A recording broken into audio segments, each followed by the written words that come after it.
All right, this is the 1974 International Harvester Scout II that Hans and I have restored. We got it a little over 2 years ago. Been working on it about 2 years.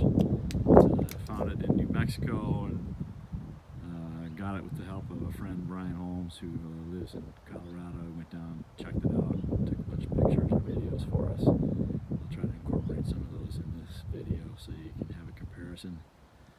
But this is the finished product, painted white with new black wheels, 31-inch by 10.5 all-terrain tires.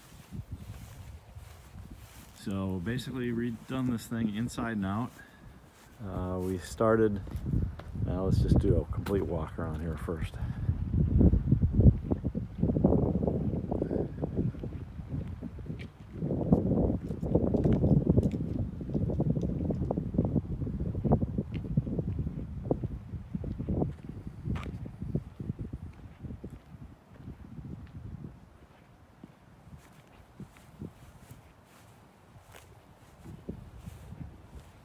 Alright, there it is, up top, got the roof rack.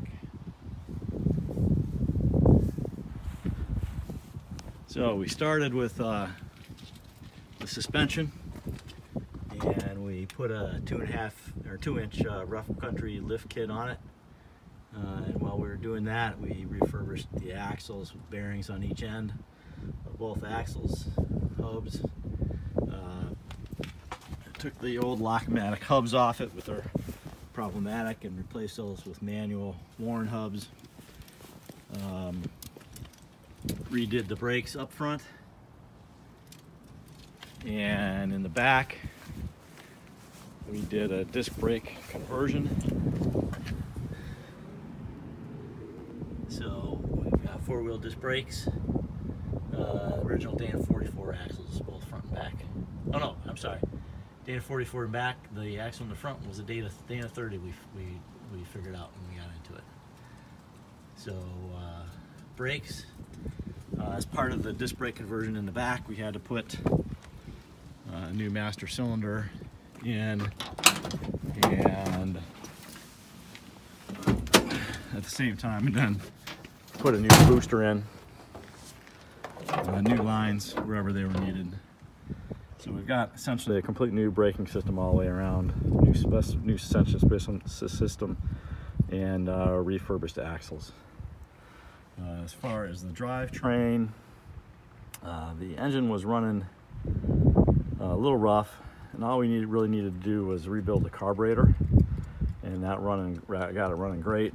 The transfer case works fine, the transmission was working fine, but the transmission was leaking a lot, so we actually took that to a transmission specialist and had them redo the gaskets and reseal it. The cooling system, we took apart, flushed the engine, had the radiator checked, had the heating core checked, and put that all back together. I think that's about it for the engine and drivetrain. Painted the engine bay here, bottom of the hood. And then on the inside, we basically redid all this. So we took the original bench seat out and replaced it with the late model high back buckets and console, and then reupholstered those and the back seat with the reupholstery kit. Put a new rubber floor mat on the up front here. The mat in the back was the original mat. It had been covered with carpet, so we just uncovered it, cleaned it up. It looked pretty good. Spruced up the dash, put a new refurbished dash pad on there. Checked out, went through all the gauges, rebuilt the steering column.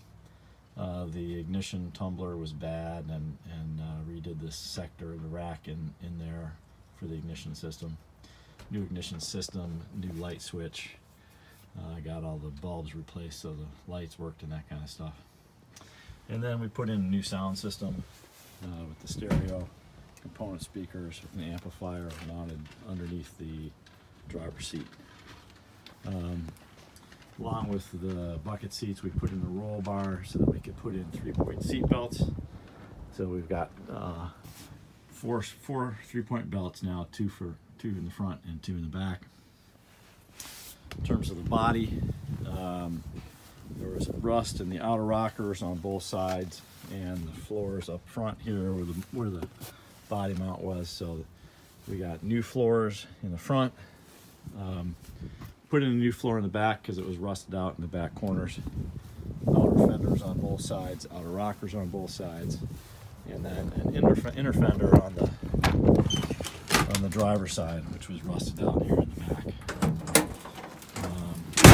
So I paid a body shop to do the body work, metal work, and then to paint. They painted it white, and then the inside, I don't know if you can see this little rough, it's kind of like a bed liner. The whole inside of the tub was sprayed with a product called Lizard Skin. It's a 2-component system. The first layer is the sound deadener, and then the second layer, the white layer on top, is an insulator layer that can help control heat and cold. So then they painted the whole thing white, which was one of the original Scout colors. Winter white is what they called it. Lots of little work, little details here and there. Took all these badges off and cleaned those up, repainted them, replaced these marker light fixtures because the chrome was missing and stuff. The front chrome is front bumper is re-chromed. Put the brush guard on there, and then the original step bumper in back was all bent up, and we couldn't get it rebent to look appropriate. So we found a replacement OEM used step bumper off another old Scout, had that powder coated black. So white with black accents. I remember the brand of the wheel, black 8-spoke wheel. Common for that era, not black, but they were generally white. Black with black wall tires. So that's it. Very excited about this thing. We think it looks awesome. All right. Thank you very much.